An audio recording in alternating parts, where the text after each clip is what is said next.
Ma fiancée m'a dit, mes amis pensent que tu n'es pas assez bien pour moi. On devrait annuler le mariage. J'ai répondu calmement, très bien, c'est comme tu veux. Le jour même, j'ai annulé la commande des bagues chez Cartier et j'ai décidé de partir pour Paris, seule, à la place de notre voyage de noces.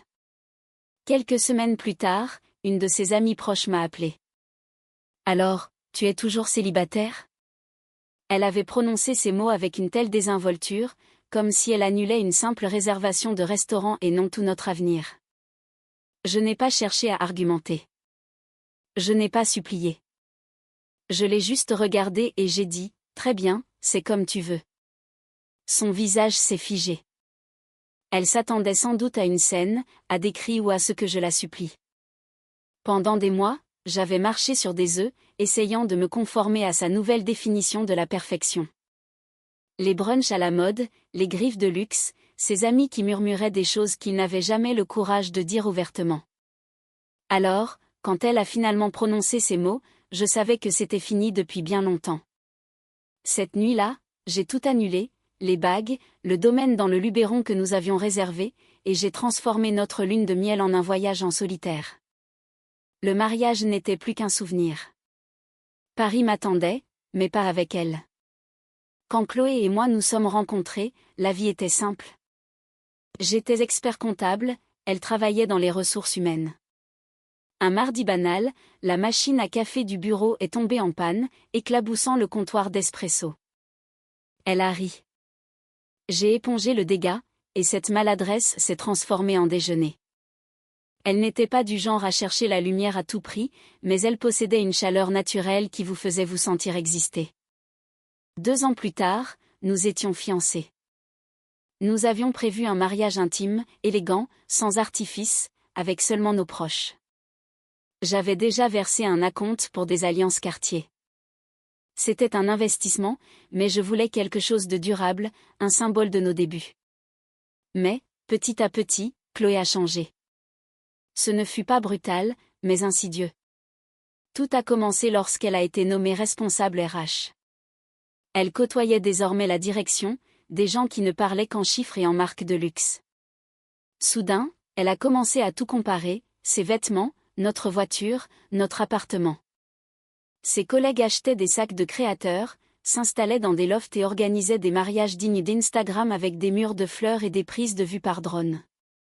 Nous vivions dans notre petit 2 pièces parisien, confortable et propre. J'en étais fière. Elle, non. Avec le temps, ces comparaisons sont devenues une habitude, des pics déguisés en conversations légères. On devrait déménager dans un quartier plus chic, tout le monde engage un organisateur de mariage de luxe, pas juste un coordinateur classique. La phrase qui m'a le plus marqué fut « J'ai parfois l'impression d'être la seule à faire des efforts pour notre image. » Notre image. Ce mot m'a blessé plus que je ne l'aurais imaginé. Quand l'amour est-il devenu un produit marketing ? Pourtant, je ne disais rien. Je pensais que c'était le stress du travail. J'ai fait des heures supplémentaires, j'ai pris des projets complexes pour épargner davantage. Je l'ai laissé gérer les détails du mariage pour la rendre heureuse. Mais plus elle planifiait, moins ce mariage ressemblait au nôtre. C'était sa vitrine, sa mise en scène. Je n'étais qu'un figurant. Puis sont arrivés ses nouveaux amis, principalement des cadres de l'étage supérieur. Chloé rentrait souvent à la maison avec des réflexions telles que « Le mari de Mélissa a eu une prime énorme, le couple de Thomas est parfait, il vient toujours la chercher au bureau. » Un soir, alors qu'elle cherchait des idées de décoration sur Pinterest, elle a lâché « As-tu parfois l'impression de ne pas être à la hauteur ?» J'ai levé les yeux, « À la hauteur de quoi ?» Elle a hésité, puis a murmuré « Des autres. De la vie. » C'est à cet instant que j'ai compris, nous ne préparions pas un mariage, nous participions à une compétition. J'aurais dû parler.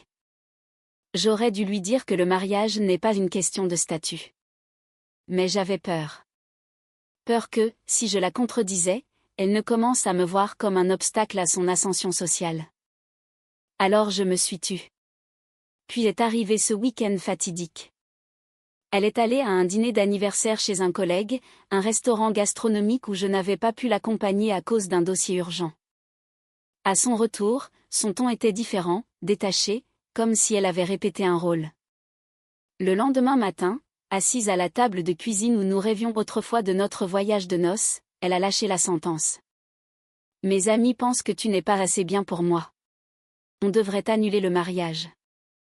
J'ai fixé la vapeur qui s'échappait de mon café. J'ai demandé, et toi, tu le penses?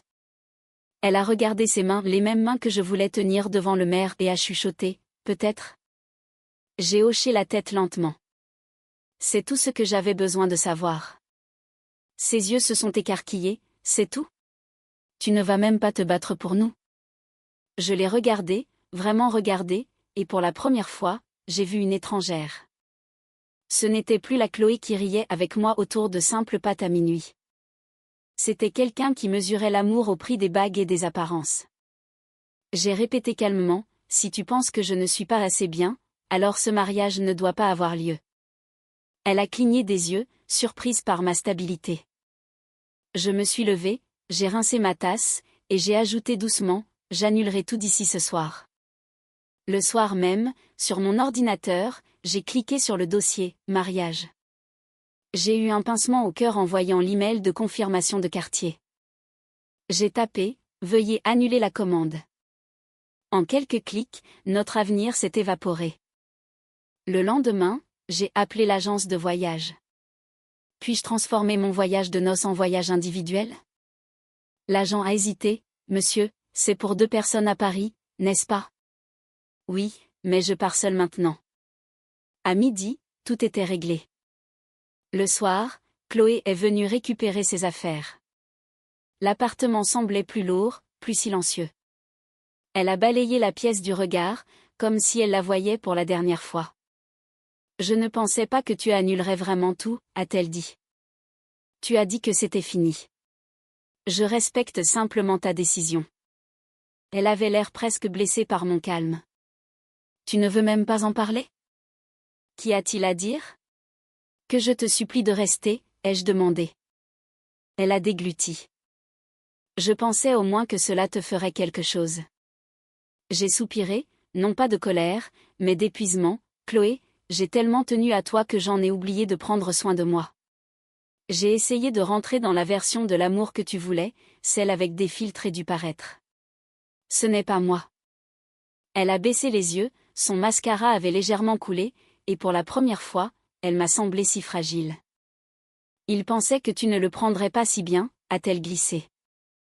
J'ai souri, ils avaient tort. Quand la porte s'est refermée, l'appartement était enfin vide, mais étrangement libre. Cette nuit-là, avec un verre de whisky, j'ai regardé les lumières de Paris au loin. J'ai pensé aux vœux, à la musique, à cet amour qui n'existait plus. Le lendemain, mon téléphone a vibré. Un message de Chloé, l'une de ses amies, et j'ai appris ce qui s'est passé. Je suis désolée. Tu mérites mieux. Je n'ai pas répondu. C'était ironique.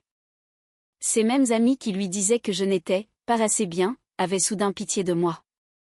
Pour la première fois depuis des mois, j'ai souri, non par amertume, mais par clarté. Paris est devenu mon refuge pour respirer enfin. Je visitais les musées, je rencontrais des inconnus qui devenaient des amis. Je ne cherchais plus à plaire. Un soir, sur les quais de Seine, j'ai posté une photo d'un café avec vue sur le fleuve. Quelques heures plus tard, un message est apparu. C'était Chloé. Elle a admis qu'elle avait eu tort. Une semaine après, mon téléphone a sonné. Numéro masqué. Allô? Salut, c'est Chloé. Sa voix m'a pris au dépourvu. Elle faisait partie de ceux qui m'avaient jugé. J'ai appris que tu étais à Paris. Je ne pensais pas que tu ferais vraiment ce voyage. Pourquoi ne le ferais-je pas? Je ne sais pas. La plupart des hommes se seraient effondrés. C'est ce qui est arrivé, ai-je répondu, mais en silence. Elle a ri nerveusement. Tu as l'air différent, plus heureux. Peut-être que la paix ressemble au bonheur, ai-je dit. Après une pause, elle a murmuré, tu sais, tout le monde n'était pas d'accord avec Chloé. Certains pensaient qu'elle faisait une énorme erreur. Certains? D'accord, a-t-elle avoué, moi, la première. Elle a enchaîné, Chloé est en plein désastre depuis la rupture. Elle dit qu'elle pensait que tu te battrais pour elle.